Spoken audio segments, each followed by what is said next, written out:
घर से अननेसेसरी बाहर ना निकालें। देश में ब्लैक फंगस के बढ़ते खतरे के बीच एक और डराने वाली खबर सामने आ रही है, जिसमें कुछ ऐसे केस भी सामने आए हैं जिनमें उन लोगों को भी ब्लैक फंगस हो गया जिनको स्टेरॉइड ही नहीं दिया गया, जबकि कुछ मामले तो ऐसे भी सामने आए जिनमें मरीजों की छोटी आंत में ब्लैक फंगस मिलने से अब डॉक्टरों की चिंता और ज्यादा बढ़ गई है। दो तस्वीरें भी आप देख रहे हैं। पहली तस्वीर दिल्ली के श्री गंगाराम अस्पताल की है। सर गंगाराम अस्पताल में भी दो मरीज मिले छोटी आंत में जिनके ब्लैक फंगस पाया गया, जबकि दूसरी तस्वीर मध्य प्रदेश के रीवा की है। यहां एक आदमी में ब्लैक फंगस के लक्षण मिले जिससे स्टेरॉइड ही नहीं दिया गया। दिल्ली के सर गंगाराम अस्पताल में ब्लैक फंगस के दो अनोखे मामले सामने आए। इसके बाद बीमारी ने अब लोगों की चिंताएं और बढ़ा दी। डॉक्टर ने बताया कि इन दोनों मरीजों की छोटी आंत में ब्लैक फंगस पाया गया, जबकि उनके आंख, नाक और दिमाग पर इसका कोई असर दिखाई नहीं दिया।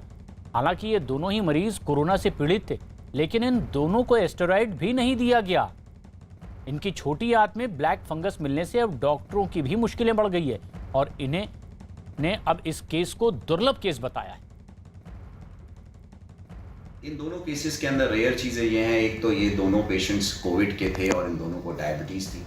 इनमें से एक मरीज को स्टेरॉइड नहीं मिले, जो कि हम बहुत कॉमनली बोल रहे हैं स्टेरॉइड्स की वजह से म्यूकोर हो रहा है। इन दोनों मरीजों में नाक का, आँख का या ब्रेन का म्यूकोर नहीं मिला, केवल इंटेस्टाइनल म्यूकोर मिला, जो कि बहुत अपने आप में एक और रेयर चीज़ है। तीसरी चीज़, इंटेस्टाइनल म्यूकोर अक्सर पेट यानी स्टमक और लार्ज इंटेस्टाइन यानी बड़ी आंत को अफेक्ट करता है, लेकिन इन केसेस में हमने स्मॉल इंटेस्टाइन का देखा इन्वॉल्वमेंट। एक और केस मध्य प्रदेश से सामने आया। रीवा में ब्लैक फंगस के मामले में अब यहां लोगों की चिंता बढ़ रही है। जिस आदमी को ये ब्लैक फंगस की बीमारी हुई उसे कोरोना के लक्षण भी नहीं थे, ना ही उसे स्टेरॉइड का कोई इंजेक्शन दिया गया। ऐसे में इन लोगों में अब ब्लैक फंगस मिलने से डॉक्टरों की भी चिंता बढ़ गई है। डॉक्टर अब इस मरीज की जांच पड़ताल कर यह पता लगाने में जुटे हैं कि आखिर इस आदमी को ब्लैक फंगस की बीमारी कैसे हुई, ताकि दूसरे लोगों को समय रहते सावधान किया जा सके। अभी हमारे यहाँ पर जो पेशेंट करीब 22 भर्ती है और उसमें अधिकतर में जो पेशेंट हमारे कोविड के थे उन लोगों में और जो पोस्ट कोविड थे उन लोगों में ये देखने में आया है। और कई बार हम लोगों ने जो जब देखे हैं वार्डों में, जब कोविड का समय नहीं था, तो वो पेशेंट जो डायबिटिक की वजह से कोई कॉम्प्लिकेशन हो गया, जैसे डायबिटिक कीटोसिडोसिस, उस दौरान फिर हम लोगों को देखने में ये मिलते हैं।